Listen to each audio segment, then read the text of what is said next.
بسم الله الرحمن الرحيم. الحمد لله والصلاة والسلام على سيدنا محمد وعلى آله وأصحابه أجمعين. الحمد لله والصلاة والسلام على سيدنا محمد وعلى آله وأصحابه أجمعين. أما بعد فأعوذ بالله من الشيطان الرجيم. بسم الله الرحمن الرحيم. يا أيها الذين آمنوا اصبروا وصابروا ورابطوا واتقوا الله لعلكم تفلحون. صدق الله العظيم. اللهم صل على سيدنا ومولانا محمد وعلى آل سيدنا ومولانا محمد وبارك وسلم.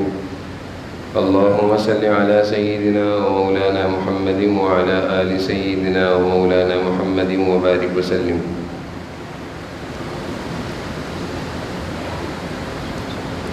میرے قابل احترام بزرگوں اور عزیز بھائیوں، اللہ تعالیٰ نے آج کا دن ہمیں یہ خوشی کا دن عطا فرمایا ہے، اور یہ خوشی کا دن اللہ تعالیٰ نے رمضان، جو کہ ایک عظیم رحمتوں اور برکتوں کا اور مغفرتوں کا مہینہ اللہ تعالیٰ نے ہمیں عطا فرمایا تھا، اس کے اختتام پر اللہ تعالیٰ نے ہمیں یہ خوشی کا دن دیا ہے، جس کو کہا جاتا ہے عید الفطر، مسرتوں کا دن، خوشیوں کا دن، محبتوں کے بانٹنے کا دن۔ اللہ تعالیٰ نے رمضان کا مہینہ ہماری زندگی میں عطا فرمایا، اور اس کے ساتھ ساتھ رمضان کی عبادتیں، تلاوتیں، تراویح، دعائیں، تہجد، روزوں کی توفیق عطا فرمائی۔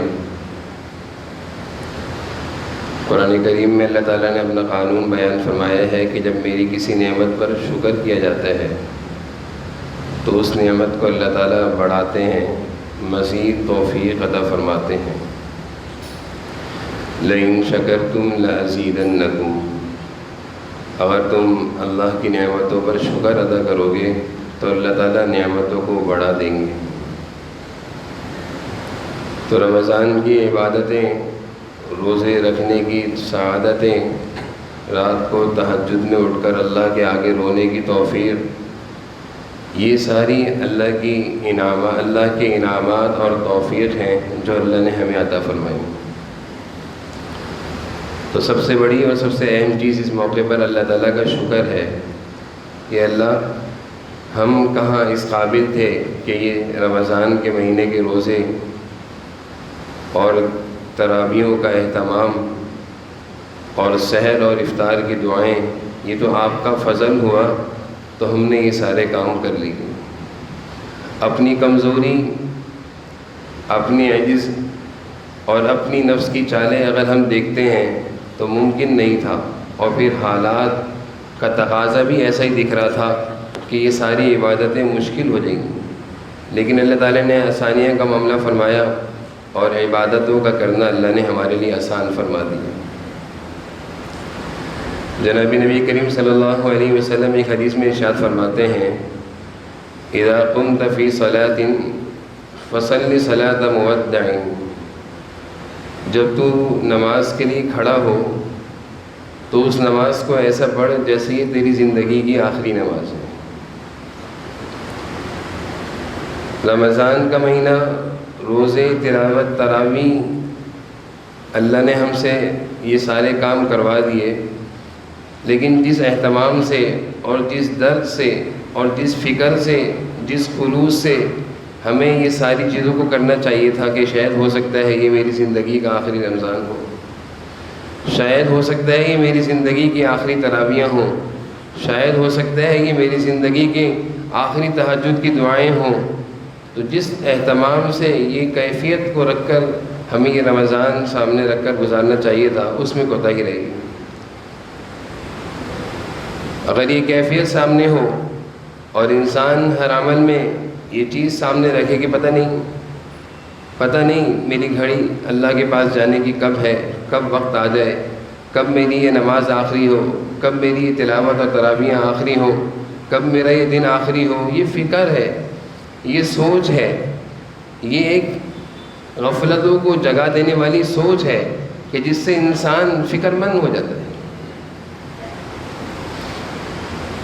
انسان کے اندر اگر فکر پیدا ہو جائے تو قرآن کریم کی ایک آیت بھی اس کو جگا دیتی ہے، اور اگر فکر نہ ہو تو سارا قرآن بھی تراویح میں سن لیا، فکر نہیں پیدا ہوئی، دل ہی نہیں جاگا۔ دل پہ ایسے غفلت کے پردے ہیں کہ پورا قرآن سنا بھی، تلاوت بھی خوب کی رمضانوں میں، لیکن وہی دل غمزدہ، وہی دل مردہ، وہی غفلتوں کا دل، وہی دنیا کی محبت، اس کی وجہ سے اثر ہی نہ ہوا۔ حضرت فضیل بن عیاض مشہور آدمی گزرے ہیں، ولیوں کے امام بنے، لاکھوں کروڑوں لوگوں نے ان کے ہاتھ پر توبہ استغفار کیا، زندگی بدلی۔ ان کی خود کی زندگی کیا تھی؟ ڈاکے ڈالا کرتے تھے۔ ایک رات کسی گھر میں ڈاکے کے ارادے سے اترے تو گھر کے اندر سے آواز آئی کہ ایک بچی تلاوت کر رہی ہے، الم یعنی للذین آمنوا ان تخشع قلوبہم لذکر اللہ۔ قرآن کریم سمجھتے تھے، اس آیت کو سنا، دل پر اثر ہوا۔ اللہ تعالیٰ فرما رہے ہیں، الم یعنی للذین آمنوا ان تخشع قلوبہم لذکر اللہ۔ اے ایمان والو، اے اللہ کو ماننے والو، اے نبی کی رسالت کا اقرار کرنے والو، دعویٰ کرنے والو، وہ وقت کب آئے گا کہ جب تمہارے دل اللہ کے ذکر سے لرز جائیں گے، کانپ جائیں گے۔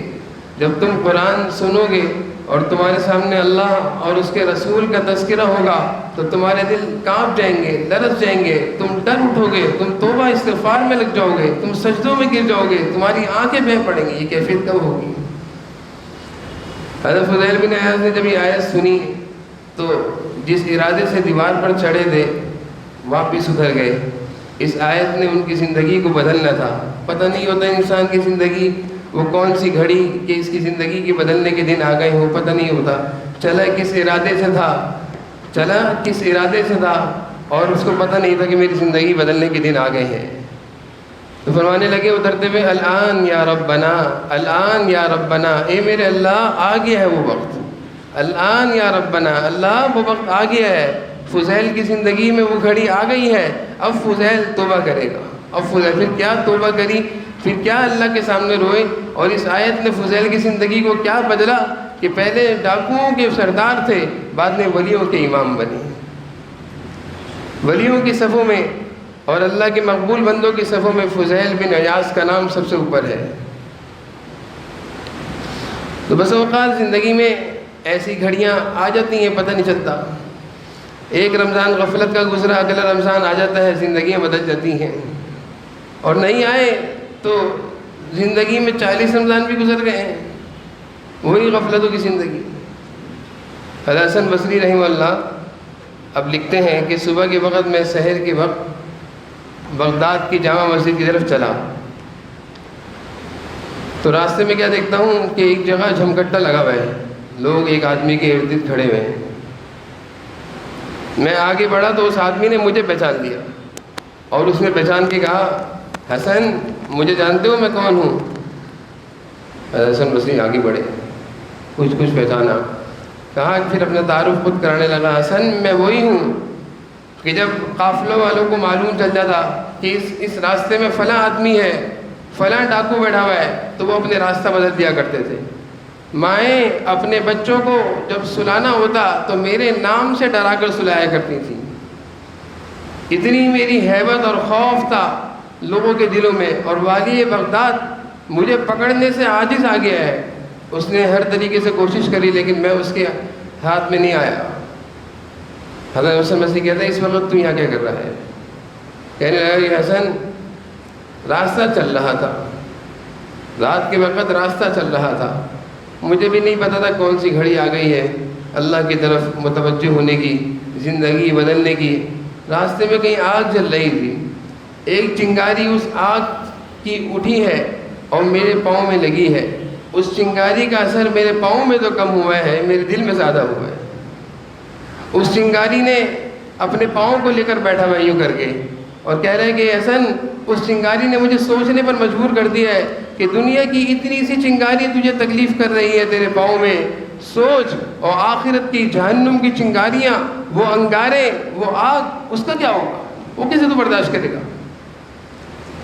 حسن اس ایک چنگاری نے میرے پاؤں پر تو اثر کم کیا میرے دل پر زیادہ اثر کیا ہے، اب میرے ساتھ احسان کرو، مجھے بغداد کی جامع مسجد میں لے چلو، والی بغداد نماز پڑھائے گا اور میں نماز کے بعد کھڑا ہو کر معافی مانگوں گا، اپنے جرم کا اقرار کروں گا، اور جس کے ساتھ میں نے جو ناانصافی کری ہے، جو میری سزا ہوگی میں اس سزا کو قبول کروں گا۔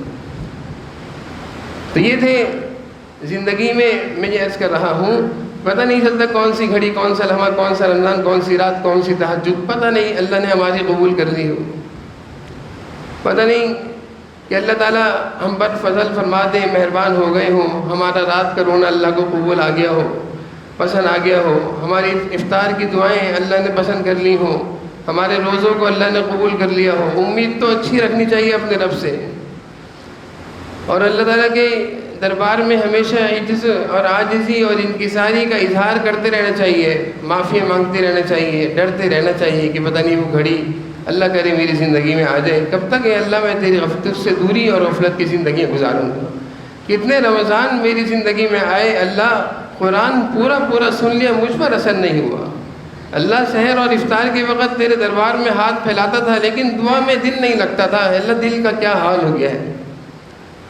تو کچھ ایسی گھڑیوں کا اللہ سے سوال کرتا ہے انسان، اللہ سے مانگتا ہے۔ حضرت عمر پتہ نہیں تھا، حضور صلی اللہ علیہ وسلم کی نعوذ باللہ آپ صلی اللہ علیہ وسلم کو قتل کرنے کے ارادے سے حضرت عمر روانہ ہو رہے ہیں، پتہ نہیں تھا کہ عمر اب تو کسی اور ارادے سے جا رہا ہے اور ہوگا اب تیرے ساتھ کچھ اور۔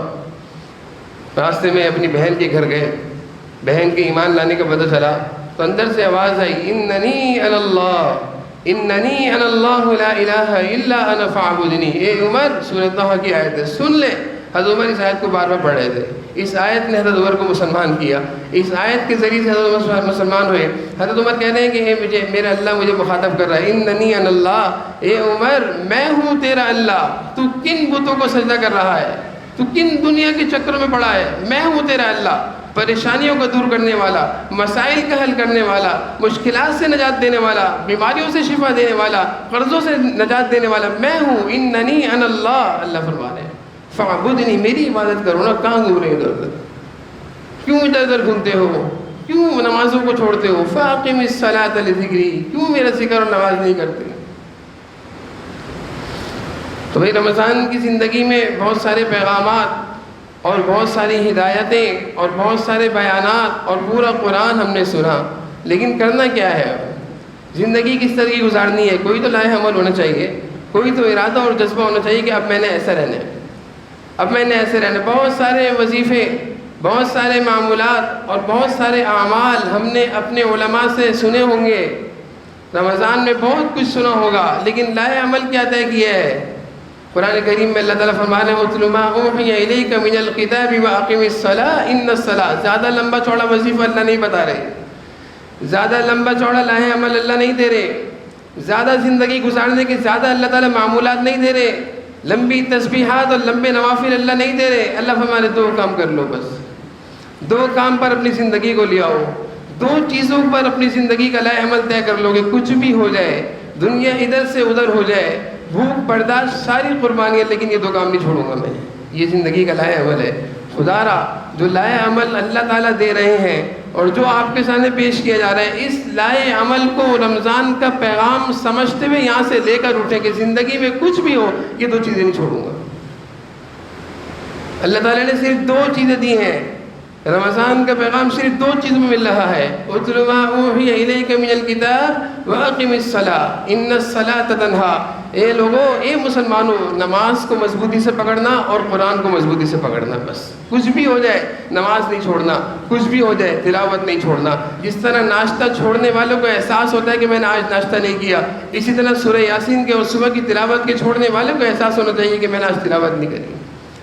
کوئی لمبا چوڑا وظیفہ نہیں ہے بھائی، کوئی لمبے اعمال اور وظائف کچھ بھی نہیں ہے، صرف یہ دو چیزیں ہیں، معمولی سے اعمال ہیں لیکن زندگیاں بدل جائیں گی انشاءاللہ، زندگیاں سنور جائیں گی انشاءاللہ، زندگیاں صحیح رخ پر آ جائیں گی انشاءاللہ، مسائل اور پریشانیاں حل ہوتے چلے جائیں گے، مشکلات سے نکلتے چلے جائیں گے، اللہ تعالیٰ کی مدد اور نصرت کو اترتا ہوا دیکھیں گے۔ صرف دو کام ہیں، تلاوت اور نماز۔ بس کوشش کریں کہ نماز نہ چھوٹے، تو کوشش کریں تلاوت نہ چھوٹے. بس یہ دو چیزوں کو اپنی زندگی کا مضبوطی سے لائے عمل بنا لیں اور اس پر اپنی زندگی کو گزار دیں. اس رمضان میں بہت کچھ سیکھا, سب پر عمل کروں گا انشاءاللہ, لیکن نماز اور تلاوت کو نہیں چھوڑوں گا. کچھ بھی ہو جائے, ساری چیزوں کا ناغہ ہو سکتا ہے, ساری چیزیں آگے پیچھے ہو سکتی ہیں, ساری چیزوں کی قربانی دے سکتا ہوں, لیکن جب نماز کا وقت آئے گا نماز پڑھوں گا. مسجد سے گزر رہے ہوتے ہیں, پتہ بھی چل گیا ہوتا ہے کہ نماز کا وقت ہے, 5 منٹ رہ گئے, سوچتے ہیں آگے جا کے پڑھ لیں گے, گھر جا کے پڑھیں گے آرام سے, 5 منٹ رکیں گے ضائع ہوں گے. اگر آگے چل کر گاڑی کا ٹائر پنچر ہو جاتا ہے تو آدھا گھنٹہ رکنا برداشت ہے, 5 منٹ اللہ کے لیے رکنا برداشت نہیں ہوتا. آگے جا کر اگر گاڑی کا ٹائر پنچر ہو جائے خدا نہ کرے تو آدھا گھنٹہ رکنا برداشت ہے, 1 گھنٹہ رکنا برداشت ہے, وہ خالی برداشت ہے. اللہ کے آگے جھکنا برداشت نہیں ہے. وہ سارے مسائلوں کے حل کرنے والے اللہ, ان کے سامنے جھکنا مشکل لگتا ہے, دنیا والوں کے آگے جھکنا آسان لگتا ہے. اللہ کے سامنے باخدا اللہ کے سامنے جھکنا سیکھ لیں, اللہ سے مانگنا سیکھ لیں, اللہ کے آگے رونا سیکھ لیں. سارے دروں کی محتاجگی, بندوں کے آگے رونے کی ذلت اور رسوائی, بندوں کے آگے ہاتھ پھیلانے کی رسوائی سے اللہ بچائیں گے. ایک درب کو مضبوطی سے تھام لیں کہ اپنے اللہ کے در کو نہیں چھوڑنا, اس کے ہی آگے جھکنا ہے, اسی سے مانگنا ہے, اسی کے آگے رونا ہے. جو راتوں کو اٹھ کر اللہ کے آگے روتا ہے, دن میں اللہ مخلوق کے آگے رسوائی کے رونے سے اس کو بچاتے ہیں. در در کی ٹھوکریاں کھا رہے ہیں پھر بھی اللہ کے در کو نہیں پکڑتے, رسوا ہو رہے ہیں پھر بھی اللہ کے در کو نہیں پکڑتے. رمضان کا یہی پیغام ہے, اسی کو مضبوطی سے تھام لیں, اسی کو زندگی کا ایک وظیفہ بنا لیں کہ کچھ بھی ہو جائے انشاءاللہ نماز اور قرآن نہیں چھوڑیں گے. اللہ تعالیٰ ہم سب کو جو کچھ کہا سن اس پر عمل کی توفیق نصیب فرمائے. عید کی نماز کا طریقہ سیکھ لیجیے.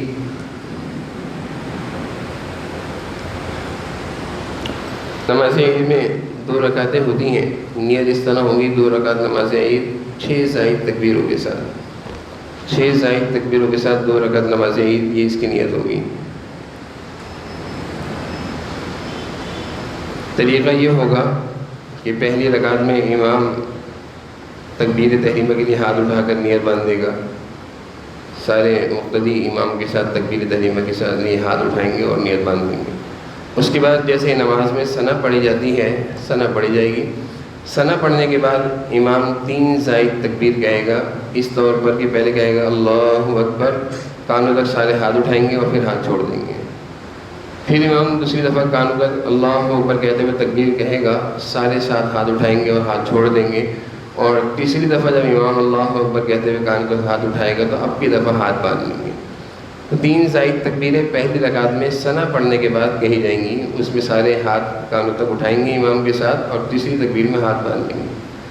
پہلی رکعت میں تلاوت ہوگی, تلاوت کے بعد رکوع اور سجدے جیسے نماز ہوتی ہے ویسے ہی ہوگی. دوسری رکعت کے لیے امام کھڑے ہو جائیں گے اور دوسری رکعت میں تلاوت ہوگی, فاتحہ پڑھ جائے گی, سورہ فاتحہ کے بعد سورت ملائی جائے گی.